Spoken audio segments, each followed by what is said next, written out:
وقال النبی صلی اللہ علیہ وسلم خیرکم من یرجى خیرہ ویؤمن شرہ وشرکم من لا یرجى خیرہ ولا یؤمن شرہ رواہ الترمذی صدق اللہ العظیم۔ نبی اکرم صلی اللہ علیہ وسلم نے ارشاد فرمایا، تم میں بہترین انسان وہ ہے جس سے خیر کی امید رکھی جائے اور اس کے شر سے سب محفوظ ہوں، اور بدترین انسان وہ ہے جس سے خیر کی کوئی امید نہ رکھی جائے اور لوگ اس کے شر سے محفوظ نہ ہوں۔ تو گفتگو چل رہی تھی کہ نگاہ نبوت میں بہترین انسان کون ہیں، تو ان میں آخری خوش قسمت انسان جسے آپ صلی اللہ علیہ وسلم نے فرمایا یہ بہترین انسان ہے، تو وہ انسان ہے جس سے خیر کی امید ہو اور اس سے شر سے لوگ اس سے محفوظ ہوں، کسی کو تکلیف نہ پہنچاتا ہو، ہر انسان کے ساتھ خیر اور بھلائی کا معاملہ کرتا ہو، لوگ اس کے خیر سے مستفید ہوں اور اس کے شر سے محفوظ ہوں۔ آپ نے فرمایا یہ بہترین انسان ہے۔ جس طرح آپ نے ایک اور موقع پر ارشاد فرمایا تھا، من سلم المسلمون من لسانہ و یدہ، کہ مسلمان تو وہ ہیں جس کی زبان اور ہاتھ سے دوسرے مسلمان محفوظ ہوں۔ تو اگر ہم یہ چاہیں کہ ہم بہترین انسان بن جائیں تو ہم خیر کو پھیلائیں، لوگوں میں خیر کو عام کریں اور شر سے لوگوں کو محفوظ رکھیں، ہر ایک کے لیے اچھا سوچیں، بھلا سوچیں، ہر ایک کے لیے اس طرح سوچیں جس طرح انسان اپنی ذات کے لیے سوچتا ہے۔ یہی شریعت کی تعلیمات ہیں۔ صحیح مسلم کی روایت ہے، لا یؤمن احدکم حتی یحب لاخیہ ما یحب لنفسہ، تم میں سے کوئی آدمی اس وقت تک مسلمان نہیں ہو سکتا جب تک کہ وہ دوسرے کے لیے وہ چیز پسند نہ کرے جو اپنے لیے پسند کرتا۔ جب یہ بات ہوگی تو انسان کا ایمان مکمل ہوگا۔ ایک صحابی حضرت جریر بن عبداللہ بجلی رضی اللہ تعالی، ان کا واقعہ امام نووی رحمۃ اللہ علیہ متوفہ 676 ہجری کی کتاب ہے تہذیب الاسماء واللغات، اس میں انہوں نے ایک واقعہ ذکر فرمایا۔ فرماتے ہیں کہ حضرت جریر بن عبداللہ بجلی نے ایک اپنے غلام کو بھیجا کہ جا کر گھوڑا خرید کے لاؤ۔ غلام گھوڑا خریدنے کے لیے گیا۔ جب وہ گھوڑا لے کر آ رہے تھے تو انہوں نے گھوڑے والے سے پوچھا اس کی قیمت کتنی ہے؟ اس نے کہا 300 درہم اس کی قیمت ہے۔ تو اب وہ گھوڑے کو لے کر آئے، جریر بن عبداللہ بجلی کو دکھایا، انہوں نے گھوڑا دیکھا، گھوڑے پر بیٹھے چکر لگایا، ان کو یہ گھوڑا بہت پسند آیا۔ انہوں نے کہا اس کی قیمت تو زیادہ ہے، شاید انہیں پتہ نہ ہو۔ انہوں نے کہا جاؤ اس کو بلاؤ۔ جریر بن عبداللہ بجلی نے پیغام بھیجا اور اس اصل مالک کو بلایا گیا۔ پوچھا بھئی گھوڑے کی قیمت کتنی ہے؟ کہا جی 300 درہم میں لے لیں۔ فرمایا نہیں، اس کی قیمت زیادہ ہے۔ تو شاید یہ گھوڑا اس کو ہدیے میں یا میراث میں ملا تھا، اس لیے اسے اصل قیمت کا پتہ نہیں تھا۔ جریر بن عبداللہ تو شاہ سوار صحابی تھے، اسے معلوم تھا۔ انہوں نے گھوڑے کا چکر لگایا، کہا اس کی قیمت زیادہ ہے۔ تو مالک کہنے لگا 400 درہم دے دو، کہا اس سے بھی زیادہ ہے۔ کہا جی 500 درہم دے دو، کہا اس سے بھی زیادہ ہے۔ کہا جی 600 درہم، کہا اس سے بھی زیادہ ہے۔ تو وہ کہنے لگا کہ شاید آپ مجھ سے مذاق کر رہے ہیں، 300 کی چیز میں کہتا ہوں 600 میں، آپ کہتے نہیں قیمت اس سے بھی زیادہ ہے۔ آخر جریر بن عبداللہ بجلی نے وہی گھوڑا 800 درہم میں خریدا۔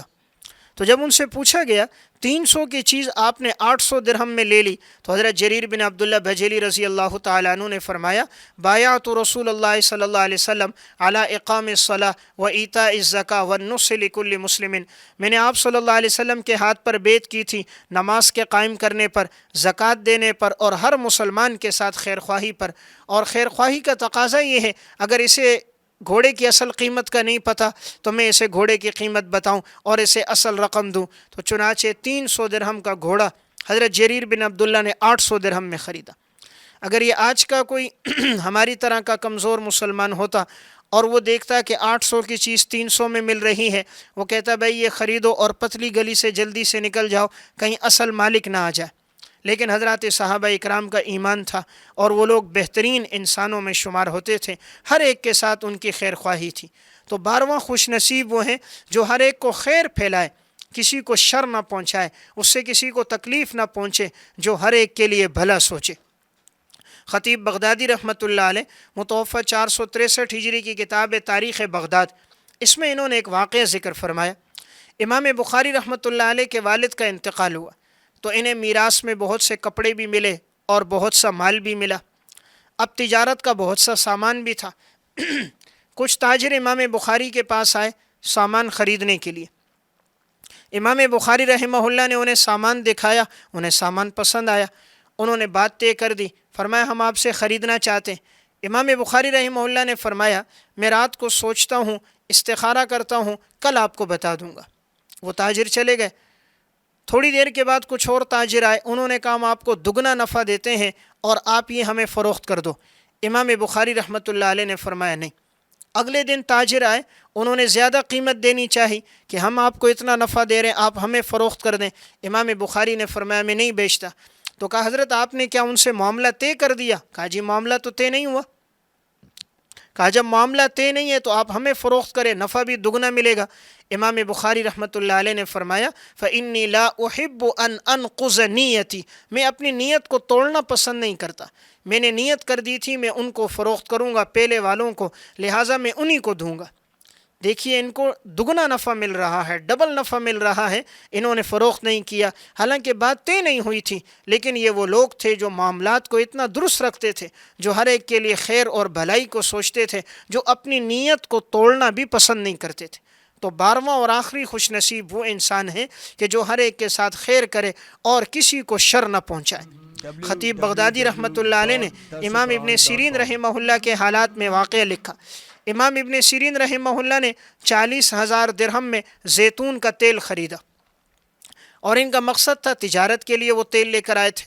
جب یہ تیل لے کر آئے، چند دن گزرے، پتہ چلا زیتون کے تیل میں کہیں سے ایک چوہا گر گیا، اور وہ چوہا گر کے مر گیا۔ تو آپ نے حکم دیا کہ سارے تیل کو بہا دیا جائے۔ کسی نے کہا حضرت سارے تیل کو کیوں بہا رہے ہیں، جس جانب گرا ہے اس جانب کو بہا دیے جائے، 40,000 درہم کا اتنا زیادہ تیل آپ کیوں بہا رہے ہیں؟ فرمایا کہ اس میں شبہ آ گیا، کہیں ایسا نہ ہو کہ اس چوہے کے گرنے کی وجہ سے اس کے زہر کے اثرات کہیں تیل میں پھیل نہ جائیں، اور میں فروخت کروں، کوئی اس کو استعمال کرے، اسے تکلیف نہ پہنچ جائے۔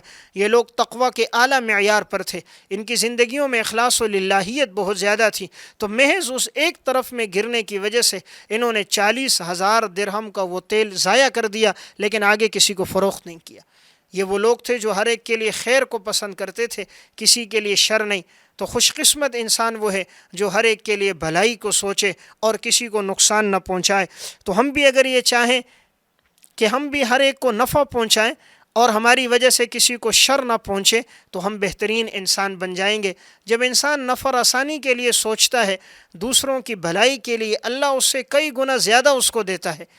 علامہ یافعی رحمۃ اللہ علیہ کی کتاب ہے روض الریاحین فی حکایات الصالحین، اس میں انہوں نے ایک واقعہ نقل کیا۔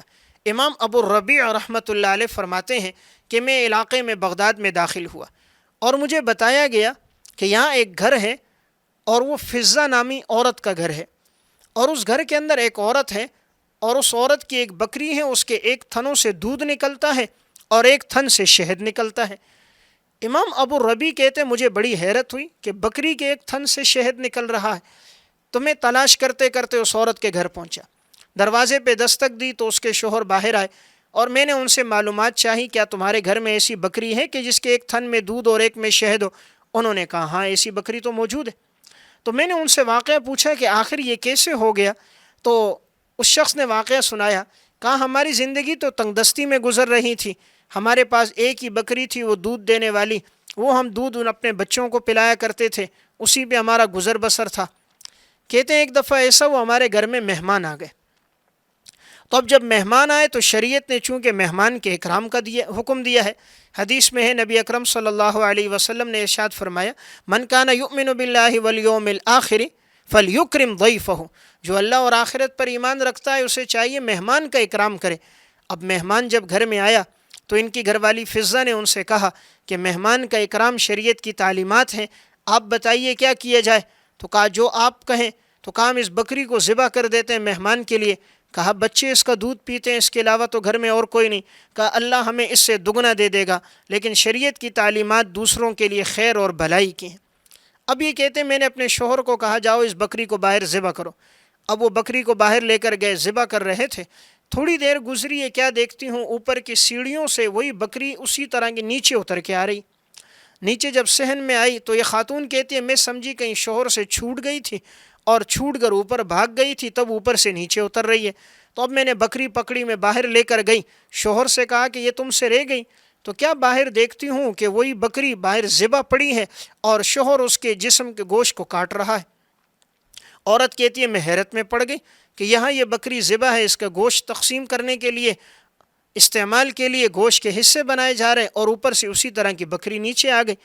تو اب یہ کہتے ہیں ہم سمجھ گئے یہ اللہ کی طرف سے ہمارے لیے مدد ہے کہ ہم نے جو مہمان کا اکرام کیا اور ایک مسلمان کا اکرام اللہ کو پسند آ گیا۔ تو یہ خاتون یہ فرماتی ہیں اس دن کے بعد سے ہم جب اس بکری کا دودھ نکالتے ہیں تو ایک تھن سے دودھ اور ایک سے شہد نکلتا ہے کہ اللہ تعالیٰ نے اس اکرام کی وجہ سے اسی طرح کی دوسری بکری انہیں دے دی۔ اللہ تو ہر چیز پہ قادر ہے، اسی طرح کی دوسری بکری بھی دی، اور پھر بکری کے تھنوں سے دودھ کے ساتھ اللہ نے شہد کو جاری کر دیا، اور پورے علاقے کے اندر شہرت ہو گئی کہ فلاں خاتون کے پاس ایسی بکری ہے کہ جس کے ایک تھن میں دودھ اور ایک تھن میں شہد ہے۔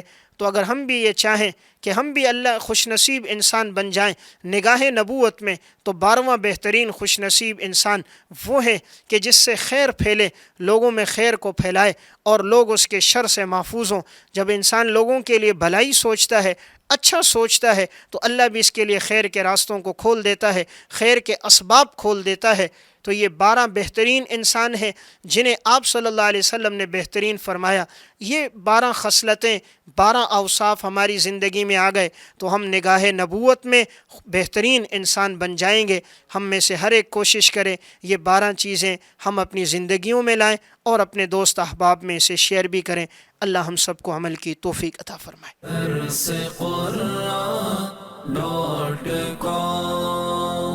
www.darsequran.com